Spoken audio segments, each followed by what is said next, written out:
Antes de começar, eu quero me dirigir ao pesquisador animalista brasileiro com formação filosófica que esteja sentado nesse auditório.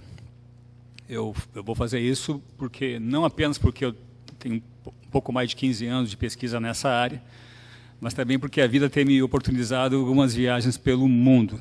E nessas viagens pelo mundo, eu tenho tido contato com pensamento animalista estrangeiro.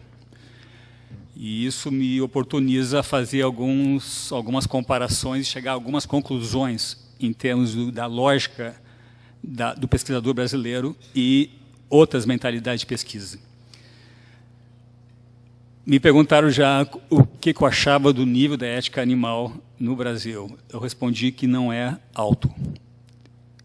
Então, antes de começar a fala propriamente dita, eu vou me permitir fazer um pequeno diagnóstico, uma tentativa de diagnosticar por que não é alto. Eu elenquei 3 fatores. O primeiro fator, há uma certa falta de coragem intelectual do pesquisador animalista brasileiro. Porque ele percebe que a universidade não é o principal interlocutor dele. Está mudando. Um evento desse mostra isso, né? Mas ainda assim, prioritariamente, não é a universidade. O auditório preferencial dele. Qual é o auditório preferencial dele? O ativista, né? Então, é o ativista que quer ouvir o que ele tem a dizer. É o ativista que vai publicar o seu texto. Qual é o problema? O pesquisador não vai explorar as questões, os pontos espinhosos da questão animal. Ele só vai buscar teoria que dê reforço àquela conclusão que animais são sencientes, portadores de direitos, merecem respeito, ponto.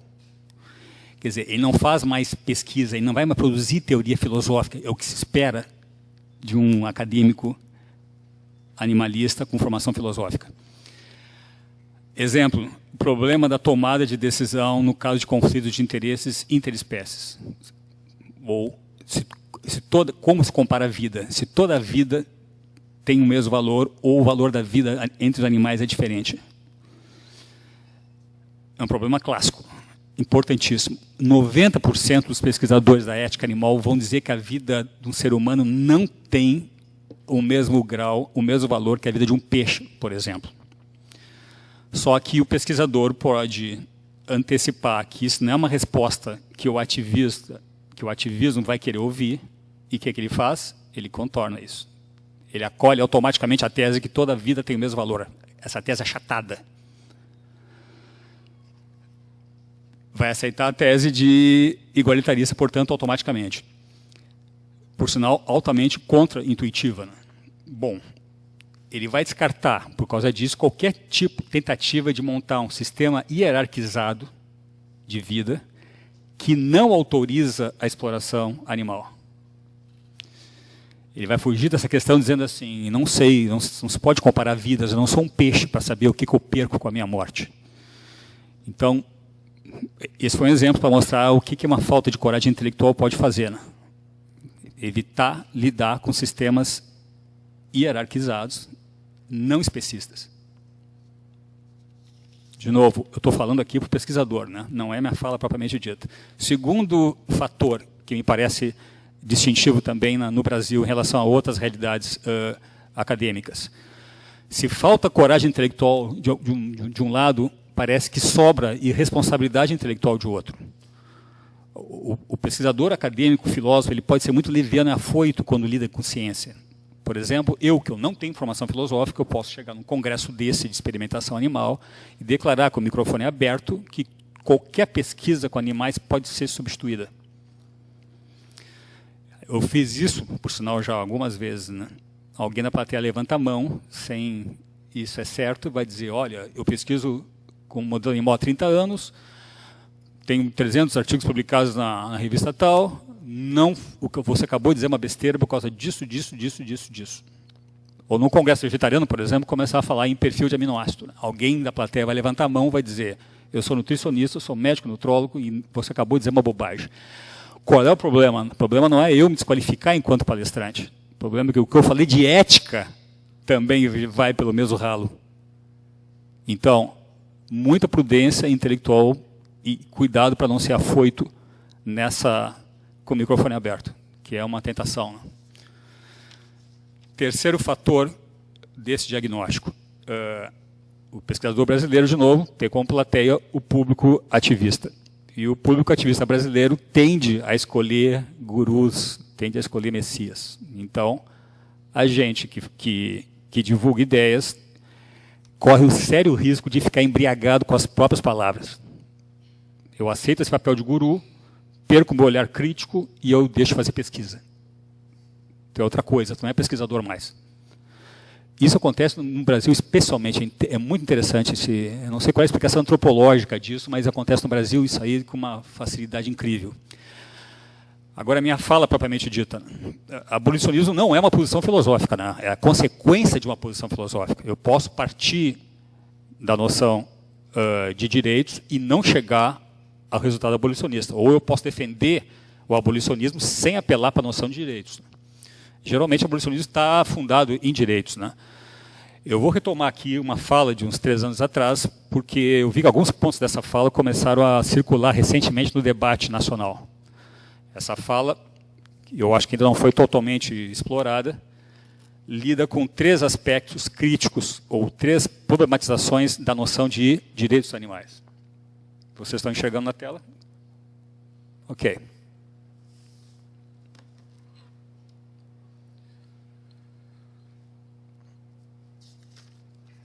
O objetivo dessa comunicação é provocar um desconforto filosófico a alguém que, eventualmente, possa estar acomodado nas suas convicções animalistas, acreditando que pouco há de controverso, discutível e questionável na ideia de que animais são portadores de direitos morais. Eu estou dizendo isso, mas eu acredito que animais são portadores de direitos morais.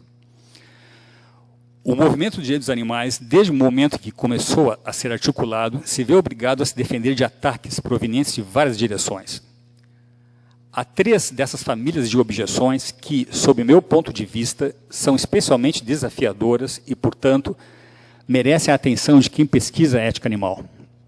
Elas provêm de 3 direções diferentes, isto é, do olhar ecológico, da ética do cuidado e do pragmatismo moral. Na exposição de cada uma delas aqui, não pretendo, obviamente, dar conta de todos os marcadores desse debate, nem mesmo resumi-lo, mas apenas ressaltar o que me parece ser o mais essencial nessa discussão para aqueles que não estejam familiarizados com ela. Primeiro ponto, o problema da predação. Um dos grandes desafios que se apresenta à teoria dos direitos dos animais é explicar por que eu devo, se puder, tentar salvar uma ovelha de um afogamento, mas eu não devo interferir para salvar essa mesma ovelha se ela for atacada, digamos, por um lobo. Também deve ser explicado por que, quando um crocodilo faminto ataca uma pessoa que se banha na beira de um rio, devemos socorrer a pessoa, tirando-a da boca do animal. Mas quando o mesmo crocodilo tenta engolir um antílope, não devemos intervir nisso. Deixemos que um animal como o outro, sem nos permitir afetar por essas sentimentalidades em prol da presa. O problema aqui é como escapar da acusação de especismo, já que o crocodilo, que é um predador natural, precisa se alimentar exatamente da mesma maneira em ambos os casos, quer devorando o antílope, quer devorando um humano. Note que o apelo usual a desequilíbrios ecológicos entre as populações dos animais ou evocar as necessidades vitais daquele que mata não darão conta desse problema. Esse é um argumento, proposto inicialmente, é uma redução do absurdo, proposto por Ritchie, em 1894. A primeira vez que a palavra direito, só para contextualizar, a palavra direito foi associada aos animais foi em 1688 por Thomas Tryon. Então, esse é um argumento do século XIX já. Historicamente, o argumento da predação, que é tecnicamente uma redução ao absurdo, foi montado da seguinte forma: se um rato tem direitos, então não devemos deixar que ele seja atacado por um gato, sempre que isso estiver ao nosso alcance. E, se não é o caso que devemos salvá-lo desse ataque, então isso nos mostra que o rato não tem direito algum a viver. O filósofo britânico Ritchie, por essa razão, acusa o discurso dos direitos animais de uma mera fórmula hipócrita. No debate animalista, o intuito do argumento da predação é bem claro. Se o rato não tem seu direito à vida violado ao ser morto pelo gato, por que ele teria esse mesmo direito violado ao ser morto pela minha ratoeira? A ideia aqui, após essa acusação de consistência, é a de que a predação animal é equiparável à predação humana, ou seja, nada há de moralmente errado em nenhuma delas. Isso, supostamente, ejetaria, de uma vez por todas, a noção de direitos dos animais do discurso moral ordinário. Muito bem, como é que se reage a esse argumento? Na réplica aqui foi de Tom Regan. Diferentemente da maioria dos humanos, animais predadores são moralmente ignorantes ou, na terminologia filosófica, não são agentes morais e, portanto, não podem violar direitos de quem quer que seja. Um leão, como outros predadores, não dispõe de capacidades cognitivas para raciocinar e agir de acordo com princípios morais e, assim, esse animal não pode ser moralmente responsabilizado pelos seus atos predatórios. Em outras palavras, o comportamento do leão em relação à gazela é moralmente e, se um leão nada faz de errado, de moralmente errado, ao matar uma gazela na África, nós não temos o dever de impedi-lo disso, o dever moral de impedi-lo disso. Em suma, a predação humana não pode ser comparada com a predação natural como foi sugerido antes. O animal tem direito à vida somente contra aqueles agentes que intencionalmente infringem esse direito. E leões não são capazes de violar qualquer direito das gazelas, simplesmente porque eles não têm recursos conceituais, intelectuais para isso. Essa resposta não é boa. A réplica ao argumento da predação está longe de ser convincente. Para se mostrar isso, bastaria a referência a alguns casos hipotéticos, a fim de se ilustrar uma das insuficiências desse argumento. Consideremos o caso de uma criança, também muito jovem para diferenciar o certo do errado no sentido moral. Digamos que ela tente cortar a garganta do seu pai que está dormindo. Note que, apesar da criança não poder ser culpada pelo seu ato, nós teríamos uma boa razão moral para tentar impedir que ela matasse seu pai, se isso estivesse ao nosso alcance. Consideremos agora o caso de uma criança que acaba de matar um gato que morava com ela. Aqui, o fato de que o menino ainda não sabe distinguir entre o que é certo e errado em termos éticos seria relevante apenas no que se refere à responsabilidade da criança pelo seu próprio comportamento. O fato de que ela não ser um agente moral é uma razão para a criança não ser punida, mas não uma razão para concluirmos que nada há de errado em matar animais sem necessidade. Ou seja, o que a criança fez com o gato parece ser errado, quer ela se dê conta disso ou não. Do mesmo modo, se um gato passar a torturar e infernizar a vida de um rato, isso também parece ser errado, mesmo que o felino não seja capaz de perceber isso, nem possa ser responsabilizado por suas ações. Crianças, gatos e crocodilos podem produzir sofrimento alheio e essas ações não são, de forma alguma, moralmente neutras. Dito de outro modo, a predação na natureza pode ser julgada moralmente errada, mesmo que os animais predadores sejam moralmente inocentes. Claro, a saída aqui seria pensar que o rato tem direito à vida frente à minha ratoeira, mas não perante o gato, porque a noção de direitos é uma construção lógica humana que, portanto, não se aplicaria ao reino da natureza, apenas ao reino da cultura. Essa saída é de Honston. De qualquer maneira, não seria possível controlar a violência universalmente por parte de todos os predadores. Isso poderia gerar ainda mais sofrimento devido aos nexos ecológicos, além de parecer um exercício de arrogância humanista ao brincar de Deus. Primeiro passo da crítica, primeiro bloco de crítica. Segundo ponto agora. Vem da ética feminista do cuidado. A literatura filosófica animalista costuma trazer algumas fotografias de matadouros ou de laboratórios de pesquisa na forma de anexos aos textos, como em Peter Singer, ou, então, apresenta algumas descrições das atrocidades praticadas contra os animais ao longo de suas páginas, como em Tom Regan. Tais descrições visuais emocionalmente carregadas, todavia, não são consideradas centrais pelos autores dessas obras. Por quê? Porque Regan, Singer e outros animalistas acreditam que a nossa experiência emocional voltada aos animais acaba obstruindo, de algum modo, a reflexão racional que a ética animal exige. sendo assim perigosa e indesejável a investigação. Reagan, o expoente da teoria dos direitos, rejeita explicitamente o papel das emoções na defesa animal, ao declarar que, aspas, a razão, não o sentimento, não a emoção, a razão nos obriga a reconhecer o igual valor inerente desses animais e, com isso, seu igual direito a serem tratados com respeito. Fecha a citação. Assim, um leitor da teoria moral animalista fica com a impressão de que as referências às situações cruéis servem apenas como mera vitrine para as refinadas distinções conceituais articuladas pelos seus autores. Ou ainda, que a razão deve limpar a sujeira doutrinária provocada pela presença de sentimentos e afetos na relação com os animais. Muito bem. A ética do cuidado denuncia que o movimento dos direitos dos animais, de modo paradoxal, valoriza a velha e surrada lógica cartesiana, a mesma que tanto oprime os animais e é tanto criticada pelo animalismo.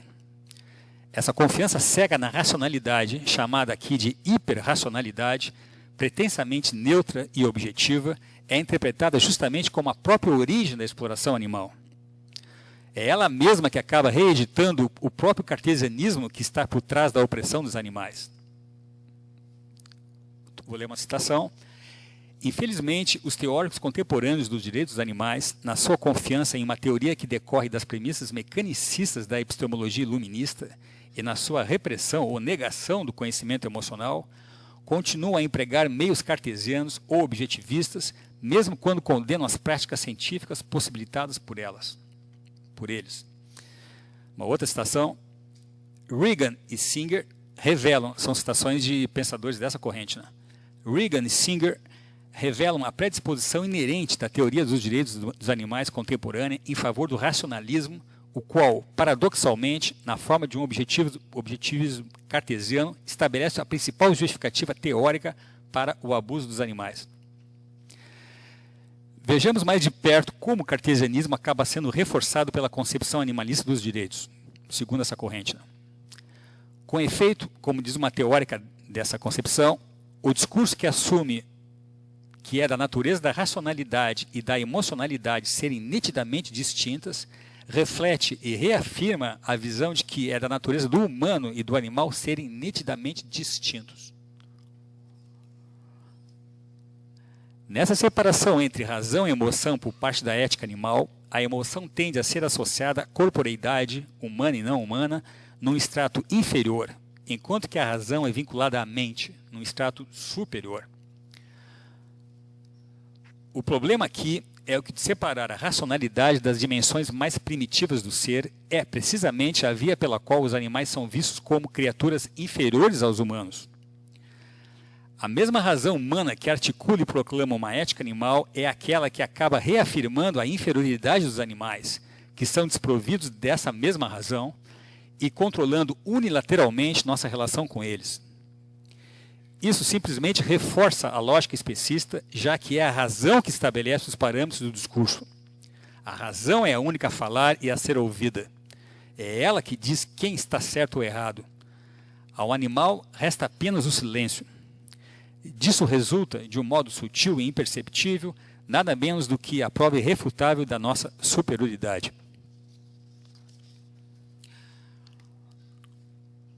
Uma ética animal racionalista, não deixando que a empatia acompanhe o raciocínio moral, faz com que uma galinha, por exemplo, seja vista como uma mera portadora de interesses a serem calibrados. Um porco é reduzido a um potencial portador de direitos a serem hierarquizados. Um rato é transformado num simples caso hipotético para ilustrar uma discussão acadêmica sobre o conceito de consciência. A expressão todos os seres sencientes, na medida em que se refere a uma coletividade abstrata, acaba escurecendo a nossa compreensão emocional voltada ao outro concreto e particular, ao animal indivíduo, ao animal real, que deixa assim de ser visto e ouvido. Portanto, a hipertrofia da razão da defesa animal, mesmo quando se faz ouvir em prol dos animais, acaba os silenciando. Quando a ética animal denuncia a tortura dos não-humanos através de um discurso que claramente privilegia a clareza conceitual em detrimento da empatia, isso nada mais é do que praticar outro tipo de violência à vítima. Quando a defesa animal escolhe usar uma linguagem neutra, isto é, purificada de uma carga emocional, ela, de certo modo, não está sendo cúmplice com a tortura daquele que grita e berra de dor? Uma citação de novo. O poder legislativo da razão, assim empregado, pode ser benevolente em seu paternalismo, mas ele ainda assim é autocrático. É a mestre, afinal de contas, que desenha e redesenha a linha teórica entre quem deve viver e quem deve morrer. Uma linha que continua a ter uma correlação suspeitosamente estreita entre quem é considerado capaz de usar a razão e de quem não é. O papel das emoções seria essencial para a ética animal e não apenas secundário por 3 razões. Primeira, sem uma emoção prévia, simpática ou empática, alguém nem mesmo conseguiria perceber que alguma outra criatura é uma vítima a ser defendida ou necessita de ajuda externa. É uma emoção inicial essa emoção inicial que seleciona, num cenário visível qualquer de opressão sistemática, quem ou o que irá chamar a atenção moral do ativista, o alvo da sua preocupação. No nosso caso, os animais, ou em vez de mulheres, crianças, índios, árvores, oceanos, etc. Ou seja, a menos que alguém já sinta alguma coisa a respeito antecipadamente, ele nem mesmo começará a refletir racionalmente sobre uma teoria de direitos animais. Sem sentir alguma coisa a respeito antes, ninguém se dará ao trabalho de começar a ler Singer ou Reagan, ou nem mesmo participar de um evento desse tipo. Se, sem essa atenção empática prévia, não haveria sequer espaço para a moralidade, nesse sentido, podemos dizer que a empatia precede a justiça como um sine qua non para as ações e decisões morais. São as emoções morais que identificam inicialmente as categorias das criaturas às quais os princípios do direito devem ser aplicados. De fato, se o princípio fundamental da justiça é tratar todos igualmente, então devemos, antes de qualquer outra coisa, determinar quem conta como outros. Citação. Como Schopenhauer e Hume, os teóricos da simpatia que os sucederam afirmam que a simpatia precede logicamente a justiça, isto é, deve haver primeiro a experiência da simpatia antes que possa haver quaisquer proposições da justiça. Na verdade, é a simpatia que determina quem deve ser incluído sob o guarda-chuva da justiça. O segundo ponto. São as emoções e não apenas a razão pura que revelam os valores envolvidos num cenário bioético qualquer. Por isso, aquelas pessoas que são emocionalmente deficientes estarão epistemologicamente em desvantagem nesse ponto, na medida em que elas não notarão os valores morais inerentes a cada situação. Por exemplo, é o medo de morrer e o pesar pela morte de outrem que nos indica o valor de se continuar vivo. É a compaixão que aponta para o mal em que consiste o sofrimento alheio. É o desconforto emocional provocado pelas imagens de um matadouro que sugere as razões morais para a abolição dos abates, e assim por diante. Logo, a dicotomia entre razão e emoção é tão falsa quanto indesejável, dado que as emoções são complexos constituídos por sentimentos e cognição. Na citação, há, em todos os atos da razão, elementos emotivos no pano de fundo. A entrada da emoção na consciência não esvazia a mente da razão. Por exemplo, ter compaixão, o principal elemento emocional de relevância para as questões sobre os animais, envolve tanto o entendimento intelectual quanto emocional. Agora o terceiro ponto. Por fim, as emoções morais são essenciais para que alguém, após se sentir filosoficamente persuadido em favor da causa, se motive a interferir empiricamente no mundo concreto, isso é, se torne efetivamente um ativista da defesa animal. Agora o contraste entre os dois modelos, né, do cuidado e dos direitos. Nas últimas décadas, eticistas feministas avançaram a ideia de que a extensão da teoria do cuidado aos animais é mais apropriada do que uma concepção baseada em direitos em ética animal. Estamos diante, portanto, de dois modelos distintos de moralidade, o da justiça de um lado e o do cuidado de outro. Teorias éticas orientadas pelo conceito de justiça buscam a imparcialidade absoluta, a universalidade dos princípios morais e a consistência lógica das regras de conduta, visando solucionar conflitos de interesses. Daí, o porquê de lançar em mão do vocabulário de direitos. Teorias baseadas na noção de cuidado, por sua vez, focam não na abstração da imparcialidade e da universalidade moral, mas sim no contexto particular, no ato de se responsabilizar e na atenção às necessidades do indivíduo concreto. O que se entende por compaixão agora nesse contexto? Apesar de ser assim interpretada usualmente pelos seus críticos, a ética do cuidado não se resume a uma ética da compaixão passiva pela criatura que sofre. É verdade que os termos simpatia, empatia e compaixão são frequentemente usados de modo intercambiável pelos pensadores dessa corrente. Importa aqui, entretanto, o significado compartilhado por eles, a saber, uma construção imaginativa a respeito da realidade do outro animal, de modo a suscitar uma resposta moral apropriada à sua condição. Trata-se de ter uma atenção e preocupação suficientes a ponto de tentar encontrar a causa da violência e ter encontrado quem ou o que está causando o dano e impedir que isso aconteça. Compaixão aqui, como vemos, não é entendida como normalmente o é, como um mero sentimento passivo de se apiedar pelo destino de outrem. Estamos falando de uma compaixão proativa, que move o agente a ajudar outras criaturas, além de impedi-lo ele mesmo de prejudicá-las.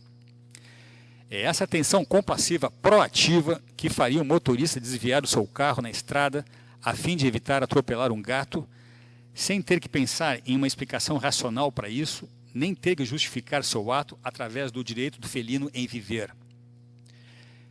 Esse agente, movido pelo cuidado, vê o problema do animal como comparável com o dele mesmo se estivesse naquela mesma situação, sem que seja preciso evocar direitos para isso. Ora, o que tais exposições psicológicas implicam? Elas implicam, primeiramente, não mais considerar o animal como um mero objeto. Elas implicam também tratar as necessidades alheias como comparáveis às minhas próprias necessidades, devendo assim serem igualmente tratadas. Ou seja, uma simpatia, empatia ou compaixão ativa implica desvendar uma dimensão de justiça. Em face disso, diz um eticista, citando, é essa emoção que eu acredito que deve desempenhar um papel central na nossa discussão das questões morais e legais relativa aos direitos dos animais. Na verdade, há uma razão para pensar que a compaixão cumpre um papel especial na área dos direitos dos animais, um papel mesmo mais central do que ele desempenha nas questões da moral humana e dos direitos humanos. Agora, como é que a réplica racionalista se dá, né? Vai apelar para a irregularidade e a subjetividade desses sentimentos morais. As críticas à teoria do cuidado são herdeiras da teoria de Kant, segundo a qual a ação moral é aquela movida pelo sentido de dever, estando assim descartados os sentimentos ou as inclinações pessoais do agente como razões morais. A objeção aqui é de que, na medida em que nossas respostas emocionais são irracionais, incontroláveis e erráticas, elas seriam inúteis para uma ética animal. O argumento é o seguinte, ponto 1, as emoções são eminentemente voláteis, já que o que se sente hoje pode não ser sentido amanhã. Ponto 2, a capacidade para simpatia, empatia, compaixão é aleatoriamente distribuída entre as pessoas. O João a tem, José não a tem, João a tem pelos cães, Maria a tem pelos cavalos e assim por diante. 3. Logo, na medida que cada pessoa pode ter uma resposta emocional diferente a uma mesma situação, uma ética dos sentimentos não pode ser universalizada. Ou, 4. Uma ética dos sentimentos pelos animais é incompatível com o que determina a justiça, a saber, que cada um seja tratado de modo igualmente justo, e não apenas aquelas espécies de animais que provocam e inspiram nossas emoções. Muito bem, como é que a ética do cuidado vai responder a esse tipo de objeção? Primeira resposta. Se a empatia ou compaixão fosse tão desigualmente distribuída, como o argumento afirma, teríamos talvez algo como 50% das pessoas com alto desconforto emocional ao visitar o matadouro e outras 50% não se portando com isso, o que, sabemos, não é absolutamente o caso. A verdade é que a imensa maioria das pessoas compartilharia o mesmo impacto emocional dessa experiência. Isso mostra que há uma grande homogeneidade desses sentimentos na psicologia humana, o que exatamente permitiria edificar uma ética animal baseada na noção de compaixão ou de cuidado. Ponto 2. Quando eu vejo a fotografia de um rato de laboratório amarrado a uma bancada, com o S do folder, e prestes a ser retalhado, não é uma impecável consistência lógica ou o nobre princípio da justiça que me inspiram a salvá-lo daquela trágica situação, mesmo que eu tenha uma afeição especial por gatos e uma indiferença espontânea por ratos. Nem é a aplicação do princípio de igual consideração de interesses que faria a minha atenção moral se voltar para os gritos de um porco no matadouro, mesmo que eu conviva apenas com cães e nunca tenha chegado perto de um porco antes. Ora, se é possível sentir simpatia e compaixão por criaturas completamente estranhas, isso indica que nossas respostas emocionais não são impossíveis de serem universalizadas, ao contrário do que sugere a objeção racionalista. Resposta 3.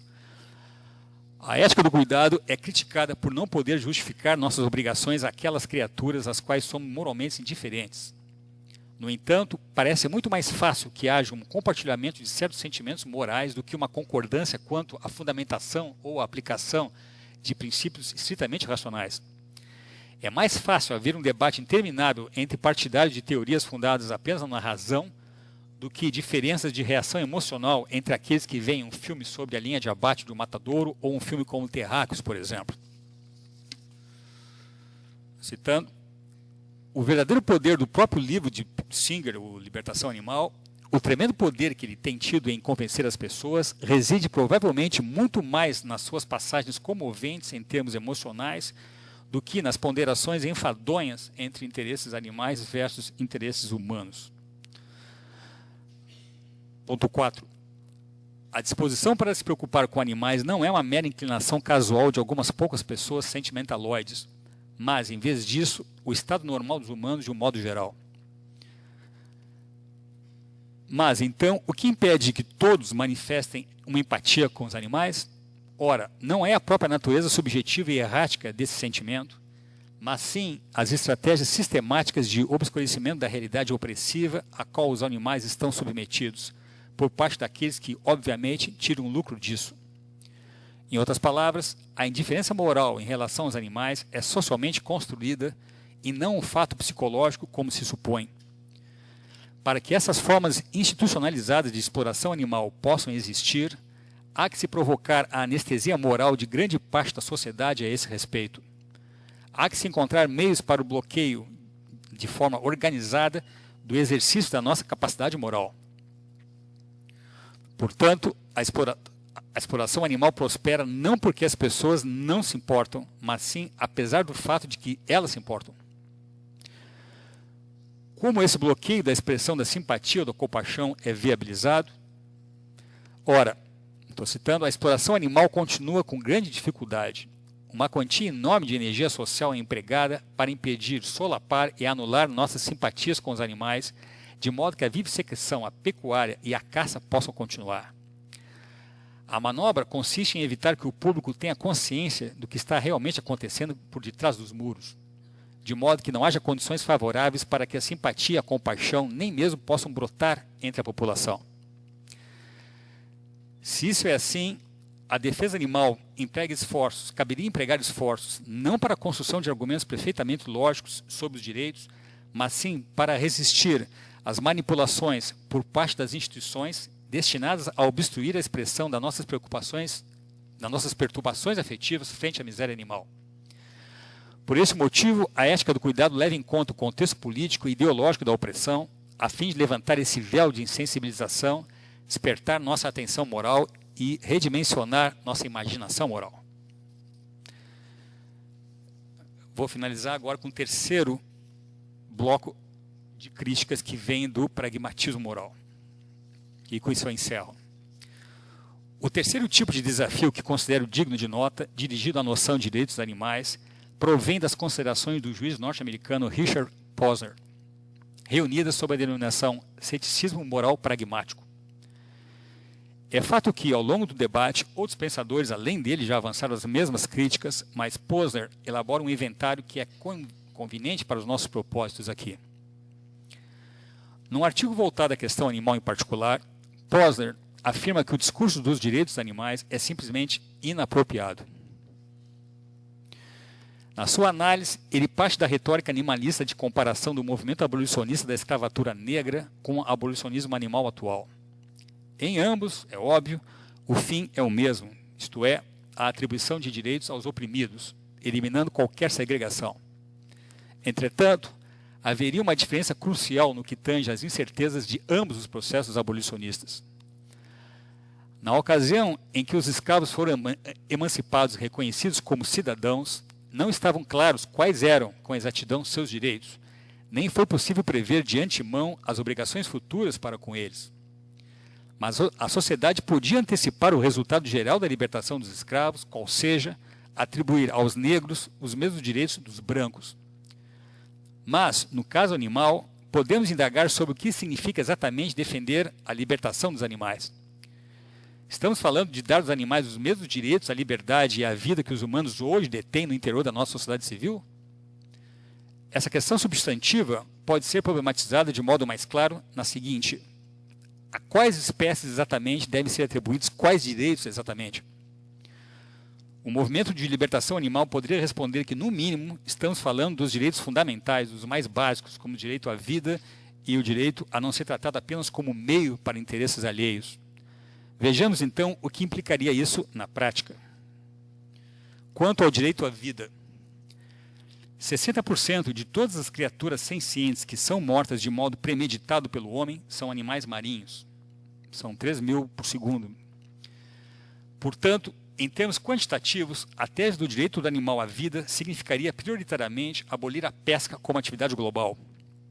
Ademais, cumpre notar que os peixes são sencientes com a forma de vida mais distante da nossa, cujo comportamento não podemos observar normalmente e cujos gritos de dor não podemos ouvir. Estamos assim pleiteando direitos para criaturas cujos interesses e necessidades são os mais difíceis de serem comunicados a nós, humanos, que, entretanto, esperamos representá-los nisso. 2. E quanto ao direito de não ser tratado apenas como recurso? Ora, nesse momento no mundo, 99% de todos os animais explorados pelo homem são abelhas. São cerca de 3 trilhões de criaturas, contra apenas 20 bilhões de animais de criação. Como no caso dos peixes, há aqui um distanciamento ontológico imenso entre o homem e essas criaturas de dimensões minúsculas. Ponto 3.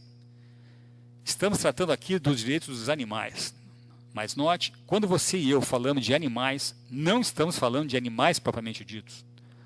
98% de todas as espécies de animais conhecidas na Terra simplesmente não são sencientes. Isso significa que, segundo a biologia, tal como ela é ensinada hoje, apenas 2% dessas espécies são capazes de experimentar dor ou sofrimento. Então, quando pleiteamos direitos para os animais, estamos propondo principalmente direitos para os insetos, já que eles compõem 64% de todas as espécies. E quanto ao número de indivíduos? Nesse aspecto, uma ética animal é ainda mais uma ética para os insetos, porque 9 de cada 10 animais sobre a superfície desse planeta pertencem exatamente a esse grupo. Chama a atenção como a defesa animal tende a esquecer da realidade grosseira desses números, essa estatística zoológica gritante. E mais, se isso é assim, então estamos também diante de um grave problema de ordem motivacional. A sensibilidade moral humana seria extremamente resistente a aceitar as onipresentes moscas, as insignificantes formigas e as repugnantes baratas sob o guarda-chuva dos princípios da justiça e do direito. Estou finalizando. Independentemente de como demarcamos a subjetividade ou senciência ao longo da escala zoológica, o fato é que, quanto maior a classe das criaturas com direito à vida, menor será a motivação moral do senso comum para reconhecer seus deveres para com eles. Tal motivação pode chegar facilmente a um ponto de exaustão, com o risco de simplesmente paralisar aquelas pessoas de fato comprometidas a se comportar eticamente em relação aos animais. A realidade numérica mencionada anteriormente, portanto, carrega em si uma intrincada implicação pragmática, explicitada por Mary Warren na seguinte passagem. Todos concordam que os animais estão intitulados a receberem alguma proteção contra o abuso do homem. Mas por que falar de direitos dos animais se não estamos preparados para aceitar a maioria dos animais como nossos iguais no sentido moral? De qualquer modo, a questão anterior, mais genérica, pode ser problematizada na seguinte forma, agora voltando a Posner. O direito de um animal à vida implica nosso dever de protegê-lo de ser morto por outros animais, como a gente já falou? 2. Qual é o princípio de prioridade que deve ser aplicado quando o direito de dois animais colidem, como no caso paradigmático da relação predador e presa? 3.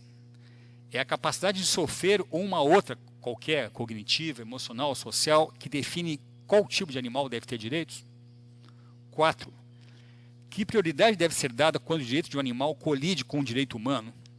Uma tribo africana que se alimentasse de gorilas caçados numa floresta estaria violando o direito desse animal à vida? 5. Nenhuma conveniência humana, cultural, civilizatória ou social deve ser levada em conta na atribuição de direitos aos animais? Por exemplo, o uso humano de aviões, com o qual exercemos o nosso direito de ir e vir, perturba e mata as aves que ocupam um certo espaço aéreo e que também teriam direito a ele? A domesticação de cães e gatos é uma forma de escravização baseada em um desequilíbrio de poder que, portanto, viola o direito animal? 7. Os animais têm direito a se reproduzir livremente, independentemente das consequências ecológicas ou para os humanos disso? 8. Um animal pertencente a uma espécie ameaçada de extinção deve ter direitos especiais em comparação com animais não ameaçados? Ou isso seria praticar especismo? 9. Que tipo de habitat deve ser criado e mantido por todos os animais portadores de direitos? 10. A ocupação humana de qualquer novo pedaço de terra no planeta implicaria violar o direito dos animais ao seu próprio território, que é por nós invadido? A construção de uma estrada, por exemplo, desaloja animais territoriais e assim atenta contra seu direito a permanecer em seu habitat original? Segundo Posner, quanto mais pensamos sobre essas questões, menos apropriado parece ser o vocabulário de direitos.